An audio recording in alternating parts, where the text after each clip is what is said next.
We're taking on a topic that we've never covered on the channel before, and that is ranking the past 11 first overall selections at the NHL draft.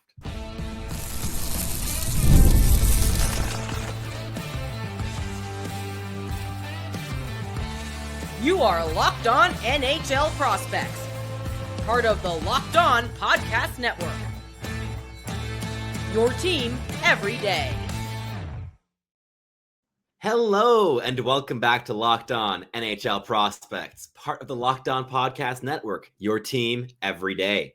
On this show, we break down everything prospects related for you 5 days a week, Monday through Friday. I'm your host, Sebastian Hine, the USA scout over at Elite Prospects.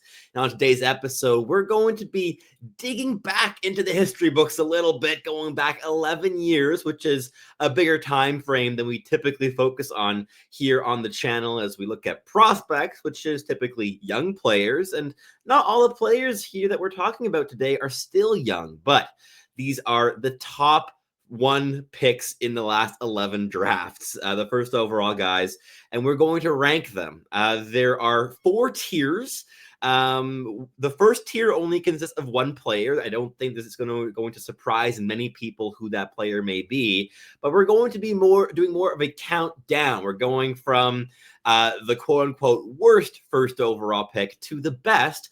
But the worst first overall pick is still a very, very, very good player, as we see in the tiers, which we have named. So the 4th tier, the bottom tier that we're starting with, is top 6 forwards or top 4 NHL defensemen. Then we move on to the potential NHL All-Stars. Then in the 2nd tier, it is the potential or established NHL superstars.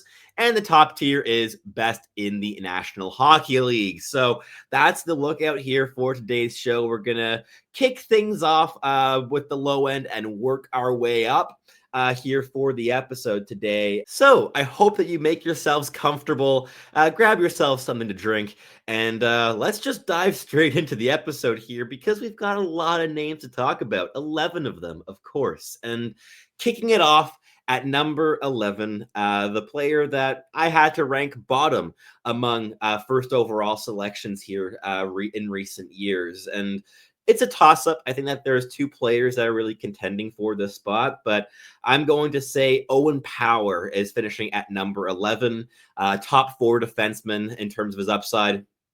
Already a top 4 guy in terms of his minutes in Buffalo, and a player that I was never fully on board with in terms of that first overall ranking. I believe I had him ranked around like 8th or 9th overall in his draft year. Maybe should have been a little bit higher than that. Very good player. I mean, 6'6", 225 pounds. He moves really well, and overall has a lot of offensive acumen as a playmaker, especially. But he's never quite hit the heights of the defensive upside, the shutdown, the physicality that maybe Buffalo drafted him to be. But still, I think that Owen Power is a really, really useful player and is playing a valuable role for the Buffalo Sabres. But for instance, this season, he's got 7 points in 24 games. His career high he hit last year in Buffalo with 40 points in 79 games. I think with him, the thing that would really change the outlook for me significantly would be really like an overhaul of the defensive game, of becoming a real capable shutdown guy. And that's a development that could technically still happen later on into his career. But for the time being, he's finishing here at number 11. But I think there's so many arguments that he could have ended up at 10th. But at number 10, we have Alexis Lafrenière of the New York Rangers. Going with the winger here, Lafrenière, another player that has never quite hit the hype that he had coming in from his draft year season, was the next big thing out of Quebec hockey. And so far, he's had one really, really good year. And even that one, I don't think was quite at the level that people were expecting him to hit.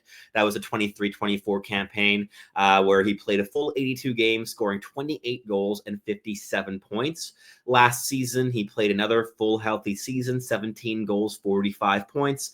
And this year, he's played 27 games and has 14 points. he's still become a very important piece with the New York Rangers. He's playing top 6 minutes night in, night out, and has become a really strong possession winger, a guy that is quite physically mature. Always has been. One of the reasons that maybe he was overvalued in his draft year was that he'd already filled out his frame, whereas everyone else was still catching up. But he's a player, I think, who has a really high degree of intelligence, and a guy that is a real line elevator. He makes the players around him better. He's easy to play with. And yet, I think that he's more in the very good category than the great or the superstar level players that are above him here in these first overall pick rankings. And of course, if we're talking about first overall picks, you're never going to really get a dud unless you're talking about the Nail Yakupovs of the world. And even Nail Yakupov had a fantastic rookie campaign, scoring loads of goals. But yeah, I think that for me, Lafreniere is a bottom 2 first overall pick in the last decade and a bit, and yet is still a very useful player in New York, and I think should be a guy that hangs around there for a very long time. And if they ever shop him, there should be a very big market for him because, again, very strong possession winger who tilts the ice in his team's favor when he is out there. Moving on, we jump up a tier onto the all-star category, our third tier first overall picks. There are 2 players in this tier, so that's what the 2 guys that we'll focus on here to wrap up the first segment. And at this point, I think there's only one guy that can really go here at number 9. It's too early in his career to push him higher up, what he's shown so far, and that's Juraj Slafkovsky of the Montreal Canadiens, a player I have loads of enthusiasm and respect for. I think he's unheralded for the value he has with the Montreal Canadiens, especially this season. He's a monster of a possession winger. F1 battler, does all the heavy lifting in terms of the physical stuff, and is really exploring his playmaking more and more. He's hit a couple beautiful cross-crease, cross-seam passes in the past couple of weeks for the Habs, and if that playmaking can unlock, I think he really could move up a couple slots in these rankings, but not that many because the talent level is just that absolutely high among first overall picks, because of course it is. But still, Slafkovsky, I think, in terms of best fits for the Montreal Canadiens that were being debated around there at first overall, Logan Cooley maybe would have been a better pick at number 1, but I think there's a debate to be had there, and Slafkovsky has just been so integral to the Habs, playing heavy, controlled, defensively responsible hockey. And Slafkovsky's matured into a really strong defensive winger in Montreal. I think he's really underrated league-wide at this point, and a guy that is going to be a key part of this team for a very long time. But I couldn't put him above the next guy on our list here, another guy here in the all-star tier, and that's Nico Hischier of the New Jersey Devils. Model of consistency, incredibly responsible two-way forward. I know I'm going to have Devils fans harping after me that I have him this low here because he is one of the most underrated players in the league, and to have him bottom 4 here is maybe comes across as disrespectful for the fact that he's been the captain for so long. Model of consistency. This season, he's at a point a game, 9 goals, 23 points in 25 games. He's had an 80-point season as well under his belt, is pretty much good for 30 goals and 65-plus points every single year while delivering almost Selke-level defensive performances. I think they've trailed off a little bit in the last 2 seasons because he's getting a bit more of the offensive zone starts as well. But Nico Hischier is a fantastic player, highly gifted offensive forward, but it's that intelligence, the responsibility, the maturity in his game that makes him just so integral to the New Jersey Devils. But I'd love to hear your thoughts in the comments down below. Did I sort this out right? In terms of these 4 players at the bottom of this list? Is this too much recency bias for guys like Matthew Schaefer and Connor Bedard to be a full tier above players like Nico Hischier have been showing this for years already? I don't think so. That's why I did it the way I did it. But yeah, I for me, this is how I'm doing it. But I'd love to hear your thoughts down below because I think there's a whole lot of room for debate around these players and kind of how to sort them in terms of value at first overall, impact on their respective organizations. But yeah, in terms of upside, Nico Hischier and Slafkovsky are both all-star level players for me rather than potential or established superstars. That wraps things up here for the first segment. In the next one, we will start digging into the first three of those superstar level talents. But before we do that, a quick message here from our sponsors at Locked On NHL Prospects. Let's be honest, most of us can't even name all of our financial accounts, let alone what they're worth. Between 401ks, savings, and investments, it's always so easy to lose track. And that can mean leaving money on the table. That's why I started using Monarch. It's an all-in-one personal finance tool that brings your entire financial life together in one clean, easy-to-use interface on either your laptop or even your mobile device. I love that I can review everything with my partner, see our shared goals, and make better financial decisions together. Monarch's visual dashboards and smart tools make it so much easier to understand where my money's going and how to make it work a bit harder for me. Don't let financial opportunities slip through the cracks. Use code LOCKEDONNHL at monarch.com for 50% off your first year. That's monarch.com, code LOCKEDONNHL for half off your first year. All right, let's keep this ranking of first overall picks going as we take a step into the superstar tier. And the first player here, we're going right back into Buffalo as we've got Rasmus Dahlin here at number 7 on our top first overall picks in the last 11 years. I think number 7 feels about right for Rasmus Dahlin from where I'm sitting. I guess you can make an argument for him as high as 5. I think 5 to 7 is kind of the range for him. I think he's clearly a step above guys like Hischier and Slafkovsky in the impact he makes on the ice. He's one of the best, most fluid skaters in the entire National Hockey League. He's so offensively gifted. The puck moving ability, the intelligence, the pace, the playmaking skill he has from the blue line.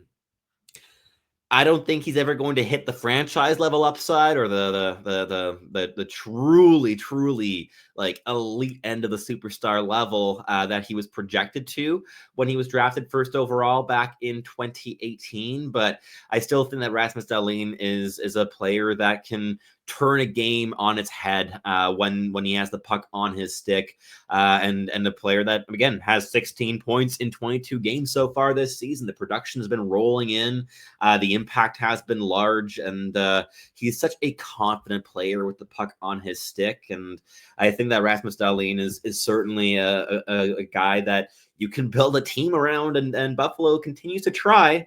But yeah, I think Buffalo needs some good voodoo, some luck to finally make the playoffs again after all these years. But Dahlin's one of the biggest minute munchers in the entire league, and for good reason. So for me, Rasmus Dahlin is here at number 7. But again, I think anywhere between 5 and 7 is perfectly applicable.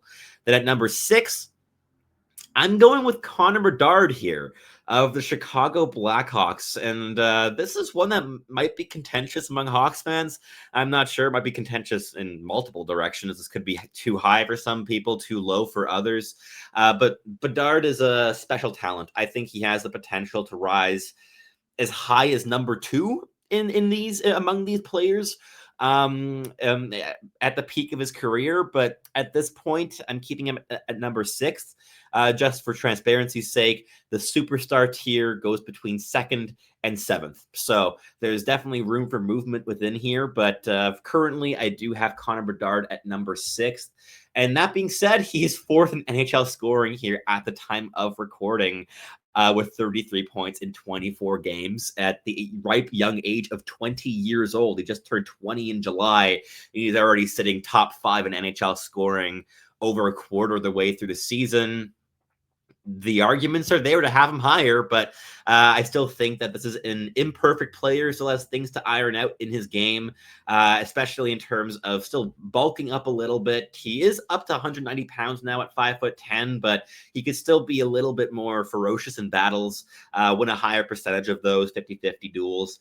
And I think that the overall defensive impact, if he's going to be a center long-term in Chicago, will probably still need a little bit of work, especially since Chicago is used to Jonathan Toews level defensive impact from their first line centers. But that being said, Bedard is one of the most lethal shooters in the National Hockey League already. Fantastic with the puck on his stick, the handling skill, the speed, the pace, and the creativity with which he's able to execute plays. There's so much to like with this player. And I mean, Chicago, this is the type of player that you want to build a team around, and you are building a team around him. And I think that you're doing a fantastic job at building a team around this player. So bright days ahead for Chicago. So please don't be too mad at me for ranking him at number 6, if that is indeed too low in your estimation. At number 5, to wrap up this second segment, we've got the most recent first overall pick.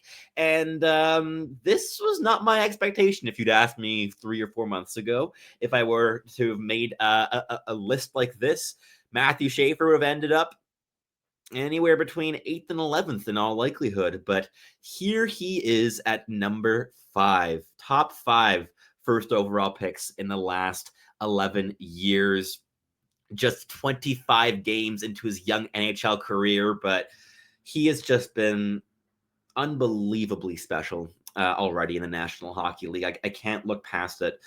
8 goals, 18 points in 25 games this season with the New York Islanders. He's their biggest minute muncher. He's been playing in the last 10 games. The lowest time on ice he's logged is 21 minutes and 5 seconds. And recently he's been playing 27, 28 almost regularly. And he's the youngest player in the National Hockey League by a massive margin. He's 10 days off of being eligible for this 2026 NHL draft. That's insane. He just turned 18 on September 5th of this year, and he's already the best player on the New York Islanders, and is second in, or tied for second in team scoring behind only Bo Horvat. Even in goals, Matthew Schaefer is all the way up there on the team in 3rd place behind only Bo Horvat and Emil Heineman, who's been a gem coming over from the Montreal Canadiens in that Noah Dobson deal. But yeah, Matthew Schaefer for me is here at number 5. It's where I felt most comfortable slotting him in, but let me know your thoughts down below in the comments if you agree, disagree. But Matthew Schaefer has that franchise level number 1 defenseman upside, could be top 2, top 3 defenseman in the league at his peak. And that has me putting him in as the top defenseman selected first overall in the last 11 years among the 3 of them. And I don't feel too skittish about it right now. I feel quite confident, and if anything, he could leapfrog guys like Jack Hughes above him. But yeah, we'll wrap up the second segment with that. In the next one, we're going to finish up the superstar tier with guys like Jack Hughes and Austin Matthews. But before we do that, we've got a quick message from our sponsors here at Locked On NHL Prospects. The NBA is back, and there's no better place to get in on the action than FanDuel, the official sports betting partner of the NBA. Even if you missed the start of the game or want to ride the hot hand, FanDuel has live bets on everything from who will score next to fourth quarter comebacks. Plus, you can even combine your live bets into a same-game parlay for a shot at an even bigger payout. And I know that this is my favorite way of playing, as I'm able to combine different predictions in order to maximize my potential returns. It keeps every single game exciting, especially when your team is making that big late push. Right now, FanDuel is giving new customers $300 in bonus bets when your first $5 bet wins. So head to FanDuel.com to sign up and play your game with FanDuel, the official sports betting partner of the NBA. All right, let's wrap up the show here with the top 4 first overall picks of the last 11 years in the National Hockey League. And we're going to start things off going back to the New Jersey Devils with Jack Hughes. Jack Hughes is one of my favorite players to watch in the league. Maybe I'm overvaluing him slightly here. I don't know. Let me know down below. But Jack Hughes is such a dynamic skater, creates something with every single puck touch. He's been fantastic so far this season, 20 points, 10 goals in 17 games. The thing with Jack Hughes is that he's yet to log a single fully healthy season in the National Hockey League. He's had a one that was super close when he scored 99 points in 78 games back in 22-23. But beyond that, the most games he's played in a season has been 62. And he's played 62 games in 2 seasons. He's played 61 games in another. He seems to be pretty much good for 60-ish games per regular season. And that could dock him some marks, and I would understand that. I think there's sense in that. But still, I think right now, guys like Connor Bedard and Matthew Schaefer are still too early on their careers to surpass Jack Hughes. But give it a year, 2 or 3, they may very well leapfrog him if he's not able to stay healthy. But on his day, Jack Hughes is among the most dynamic forwards in the National Hockey League. The speed, the playmaking ability, the shot in motion. There's nothing he can't do with the puck on his stick, and he's, I think, a prototypical player for the modern National Hockey League. This is what forwards are trying to be. He's a role model for so many of the young players coming through the ranks at this point. Just the way he approaches the game of hockey, the speed, the quick twitch hands, the dynamism, the creativity. Jack Hughes has got all of it, and he's not even the most skilled brother in his family. I mean, Quinn Hughes definitely takes that award, but yeah, Jack Hughes, I think, is still for the time being the number 4 guy in these rankings, but he's in the same tier as some young guns that are encroaching and threatening to surpass him in the coming seasons. At number 3, this might be contentious, but I've got Macklin Celebrini. I'm going hard for him. He's 19 years old. He just turned 19 in June 13th, 06 birthday, if you want to feel old like me. But Celebrini is a superstar in the National Hockey League already. He sits second in league scoring at the time of recording with 14 goals and 37 points in 26 games with the San Jose Sharks. And this is not a team with all the scoring in the world this year. It's definitely been better than years past, but there's no other player over a point a game on that roster. Will Smith is the closest with 24 points in 26 games. And then you drop off to William Eklund with 16 and 22 and Tyler Toffoli with 14 and 26. Macklin Celebrini is the driver of the San Jose Sharks. He's dynamic. He's skillful. He has all the speed in the world. He's so intelligent, quick thinking, mature in his defensive habits. Ridiculous shot on the power play, one-timer, wrist shot, doesn't matter. Got all the playmaking skill, can do everything. Like I don't think there's a single thing he can't do in terms of what you want like your number 1 center to do in the National Hockey League, and he's doing it all at a bar none elite level at 19 years of age on a team that is winning more games than their lineup perhaps indicates that they should, and Celebrini is the reason for that. He is the best player on that team. There's an argument he's the best player that San Jose has had since the Joe Thorntons and Patrick Marleaus of the world, and I think he's going to surpass both of them in his career. Celebrini's special. He just is. He's a really, really special player who plays the game the right way, and he's showing this season. This is a breakout campaign. He was fantastic last year. He was Calder worthy if it weren't for Lane Hudson. 25 goals, 63 points in 70 games is fantastic for a very young rookie.